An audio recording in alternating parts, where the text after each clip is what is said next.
Voilà, il est très exactement 20h57, l'heure qui nous permet de casser la croûte, n'ayons pas peur des mots. Le ramadan a débuté ce matin à très précisément 4h54. J'ai à mes côtés mon ami Salah qui est le restaurateur du Vent de Sable, rue Mademoiselle, au 31 exactement. Alors, à Paris. On a tendance à y aller vers la shorba algéroise. Qui est la spécialité de nos grands-parents et de nos arrière-grands-parents, etc. Et d'ailleurs, on va y aller en cuisine pour vous faire la démonstration comment on la prépare et comment on la fait cuire. Oui, parce que j'ai très faim, donc il est l'heure de passer en cuisine. Voilà, suivez-nous. Voilà à mes côtés Hakim, un des meilleurs merguezetiers, on va inventer un mot, de la capitale. Quelles viandes sont nécessaires à la shorba?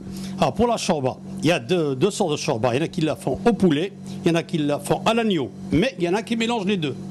Mais le meilleur, c'est de l'agneau, l'épaule d'agneau désossée coupée en petits morceaux, avec un morceau de collier.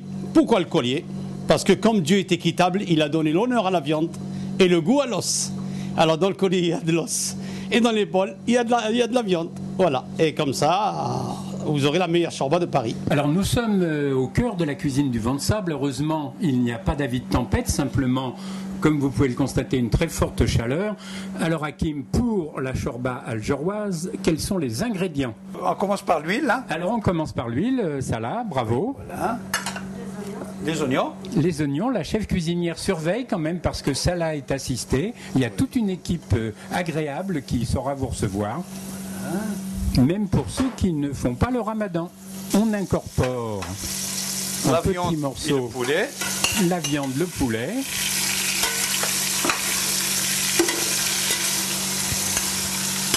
Bien doré. Oui, oui. Toujours. On rajoute tous ces légumes là. Voilà, tranquillement. Le céleri. Oui. Le fenouil. Oui. Je vous passe les courgettes. Des courgettes en petits dés là. Voilà ça là, les tomates épinées concassées pelées. Pelées, oui. Voilà, c'était pas prévu mais c'est en supplément quelques feuilles de laurier. Des petits pois. Très bien. Ça sent de plus en plus bon. Alors, de la coriandre en poudre. Coriandre en poudre. La cannelle. La cannelle. Sel, poivre. Sel. Pas trop, hein, parce que pas même trop. si vous êtes amoureux, pas trop de sel. Non. Poivre. Le concentré de tomate. Vous pouvez mettre de la tomate fraîche, hein, si ça... Combien de temps à peu près de... Pour revenir là. Oui. 5 minutes. 6 minutes. D'accord. Voilà. Alors voilà l'instant précieux où il faut mouiller. C'est voilà. l'expression en cuisine. Voilà, avec de l'eau chaude. Eau chaude. Voilà. Ça, vraiment que ça nage. Hein. Très bien. Parce que ça va cuire pendant au moins 40 minutes à 45 minutes. 40 à 45 minutes de cuisson, c'est indispensable.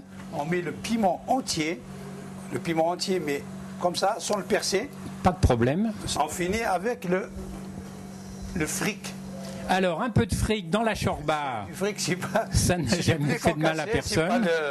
Alors, le fric s'écrit comme fric, voilà. F-R-I-C. Oui. Voilà. Voilà. Alors, soyez généreux, Salah. Non, pas trop.